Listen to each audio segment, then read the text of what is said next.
En un bosque profundo y frío, dos osos, Bruno y Oscar, se preparaban para su tiempo de hibernación. Sabían que debían acumular suficiente comida para sobrevivir durante todo el invierno. Bruno, un oso experimentado y previsor, comenzó a recolectar frutos y pescar salmones en abundancia. Llenó su guarida con una gran reserva de alimentos. Por otro lado, Oscar, un oso más despreocupado, pasó sus días disfrutando del sol y la brisa del otoño sin preocuparse mucho por el invierno.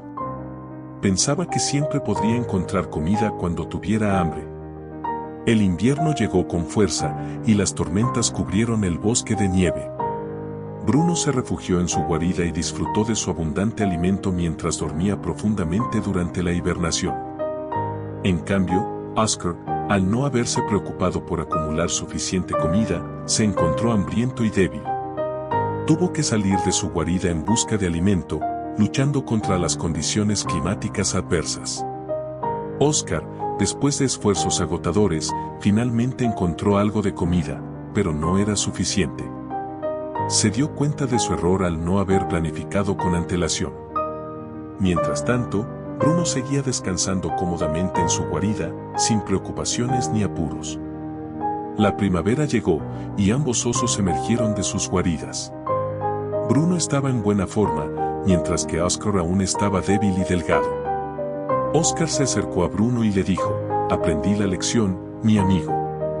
Tu planificación y previsión me han enseñado la importancia de administrar nuestros recursos con sabiduría». La historia de Bruno y Oscar se convirtió en una lección para todos los animales del bosque.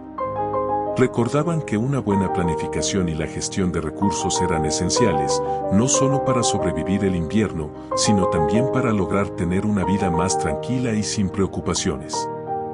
La abundancia que acumulamos en tiempos de bonanza nos protege de las dificultades en tiempos difíciles, permitiéndonos disfrutar de un futuro más próspero. Esta parábola ilustra la importancia de la planificación y la gestión de recursos en el contexto del éxito financiero, destacando cómo la previsión puede conducir a un futuro más seguro y próspero.